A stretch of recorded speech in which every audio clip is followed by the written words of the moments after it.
이제 극동방송 이사장이신 김장한 목사님께서 나는 부활이요 생명인이라는 제목으로 말씀을 전해주시겠습니다. 차라리 꿈이라면 좋겠습니다. 목사님께서 우리의 곁을 떠나셨다는 사실이 도무지 믿어지지가 않습니다. 목사님의 빈자리가 너무나 크고 목사님의 목소리가 아직가장 우리 귀에 쟁쟁하게 들립니다. 한 번은 목사님과 함께 영화를 보러 갔었는데 나라를 지키기 위해 고군분투한 이순신 장군 이야기 명랑을 보면서 목사님께서 눈물을 지으시는 모습을 따뜻한 추억으로 지금도 간직하고 있습니다. 목사님께서는 설교하실 때에 나의 제일 좋은 친구가 누구요 하면은 성도님들은 김장한 목사라고 외쳤다고 하는 얘기를 들었습니다.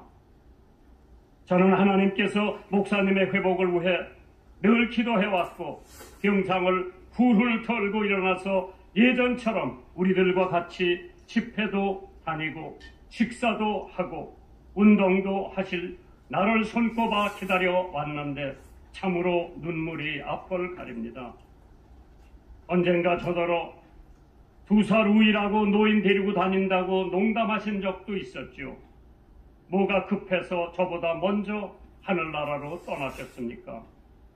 사랑의 반려자, 평생 믿음의 동반자였던 김성애 사모님을 지난 2월에 먼저 보내시고 너무 그리운 나머지 그렇게 훌쩍 뒤따라 가신 건가요? 그렇지 않으면 그렇게 사랑하시고 경외하시던 주님을 뵙고 싶어서 추석에 성편 하나 못 드시고 떠나야 했나요? 목사님을 알게 된 지 어언 50년이 넘었습니다. 당시 목사님께서 서대문 순복음교회 담임하고 계실 때에 청년 부흥의 인도를 하게 된 것이 목사님과의 인연이 되었지요. 그때부터 지금까지 형제처럼 친구처럼 영적인 교제를 나누며 서로 기도해주고 마음을 나누며 응원하며 한국 교회 부흥과 세계 선교를 위해 뛰어왔습니다.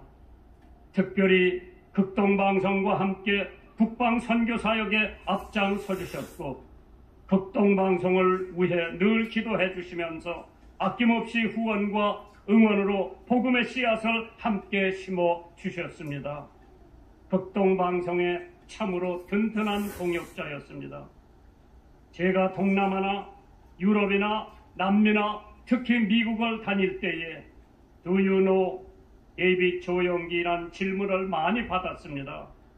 그래서 조 목사님을 잘 안다고 하면 저에게 대우가 달라지는 적도 여러 번 기억을 하고 있습니다. 그렇게 외국에서 만난 해외 지도자들이 조다윗 목사님을 꼭 한번 만나고 싶고 여의도 순복음교회를 방문하고 싶다는 소원을 여러 번 들은 적이 있습니다. 참으로 1세기에 한 번 나올까 말까 한 세계적인 목회자요. 부흥사인 조 목사님이 계셨다는 것은 한국교회의 큰 축복이요 자랑이 아닐 수가 없습니다. 그런데 이제 그 조 목사님을 더 이상 이 땅에서 뵐 수가 없네요. 허전함과 슬픔이 이루 말할 수 없습니다. 사람의 무슨 말이나 인간들의 어떠한 글귀로 우려한 길이 없지만은 하나님의 위로와 천국의 소망이 유가족과 성도 여러분들 머리 위에 충만하시기를 주님의 이름으로 축원합니다. 예수님께서 말씀하시기를 나는 부활이요 생명이니 나를 믿는 자는 죽어도 살겠고 무릇 살아서 나를 믿는 자는 영원히 죽지 아니하리라는 말씀을 주셨습니다. 인간이란 한 번 죽는 것은 정한이지요. 하나님의 섭리요 경륜이라고 하지만 이렇게 빨리 가실 줄은 꿈에도 몰랐습니다. 그래서 성경은 말씀하시기를 모든 육체는 풀이요 모든 아름다움은 들의 꽃듯 같으니 풀은 마르고 꽃은 시들음은 여호와의 기운이 그 위에 붐이라 말씀하셨습니다. 저는 우리 모두가 잘 알고 있습니다. 사람은 한 번 죽는 것은 영웅도, 보골도, 열사도, 미인도, 부한 자도, 가난한 자도, 배운 자도, 배우지 못한 자도, 높은 자도, 낮은 자도, 빈부 귀천을 막론하고 하나님께서 부르시면 누구라도 떠나게 되는 것이 인생임을 너무나 잘 알고 있습니다. 누가 말하기를 주급은 만인의 공도라 했습니다. 빈손으로 왔다가 빈손으로 가는 공수레라고 합니다.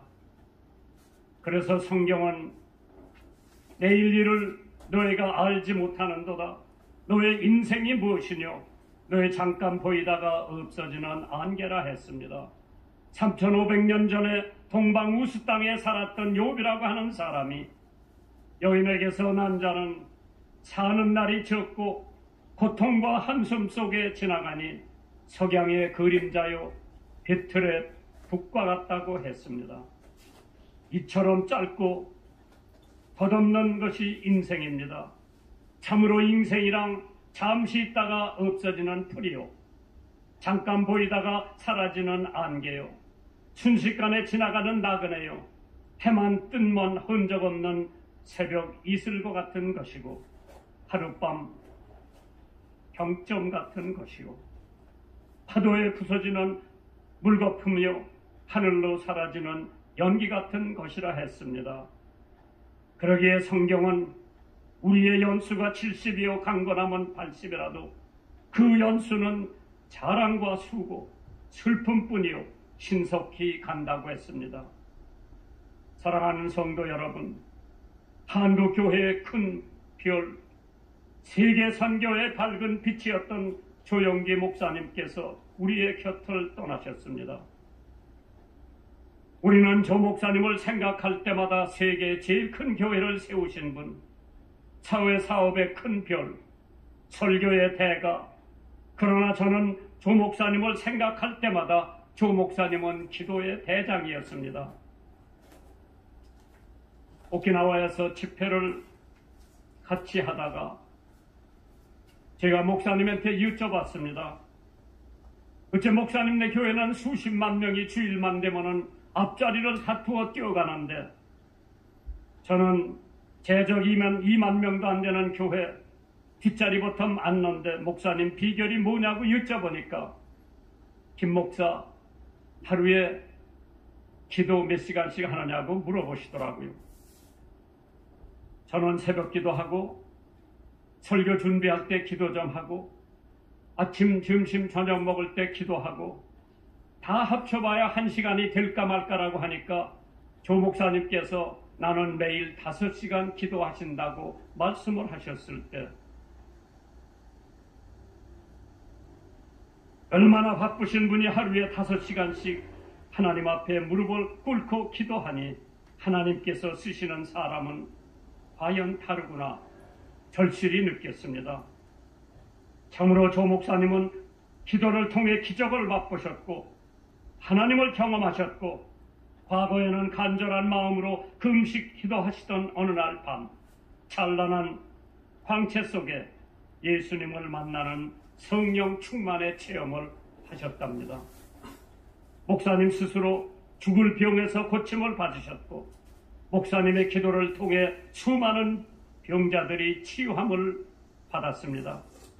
아무것도 없는 여의도 모래밭에 교회를 지을 때에 질병과 고통에 신음하는 환우들의 머리에 손을 얹었을 때 세계 곳곳을 누비시면서 예수 그리스도의 복음을 전하실 때 목사님은 늘 기도하고 또 기도하고 기도하셨습니다. 야고보서 5장 16절에 이러므로 너의 죄를 서로 고하며 병 낫기를 위하여 서로 기도하라.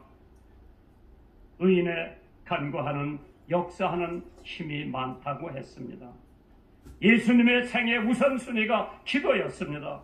조영기 목사님 생애의 우선순위도 기도였습니다.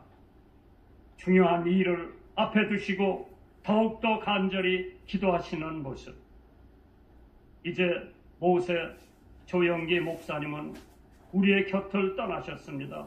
그 뒤를 이을 여호수아 이영훈 목사님, 담대하고 두려워하지 말고 이 거대한 교회 수많은 성도들을 인도하시려면 기도하시고 또 기도하셔야 됩니다. 예레미야 33장 3절에 너는 내게 부르짖으라. 내가 내게 응답하겠고 네가 알지 못하는 크고 비밀한 일을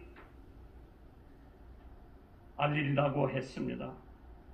평상시에 조용기 목사님 찬양도 잘하시고 늘 흥얼거리셨습니다.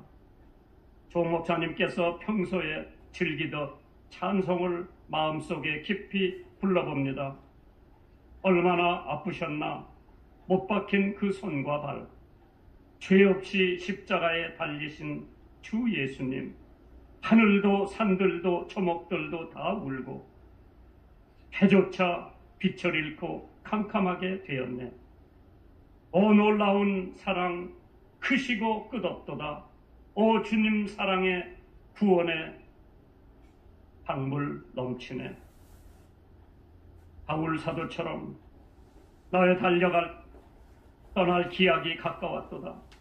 내가 선한 싸움을 싸우고 나의 달려갈 길을 마치고 믿음으로 지켰으니 이제 후로는 나를 위하여 의의 면류관이 예비되었으므로 그날에 내게 주실 것이니 내게만 아니라 주의 나타나심을 사모하는 모든 자들에게 주신다 했습니다. 이제 이 땅에서 더 이상 목사님을 뵐 수 없는 아쉬움이 있지만은 하나님께서 우리들에게 주신 삶을 마치는 날 천국에서 다시 만나 뵙겠습니다. 사랑하는 유가족, 친지 성도 여러분, 우리 모두 언젠가 주님 앞에 서게 될 때에 먼저 가신 조 목사님 앞에 부끄러움이 없는 얼굴로 설 수 있도록 오늘도 내일도 아름다운 삶을 살아가시기를 주님의 이름으로 축원합니다. 존경하고 사랑하는 조영기 목사님, 편히 가십시오. 부디 고이 잠드십시오. 영원한 천국에서 부디 안식하십시오. 아멘.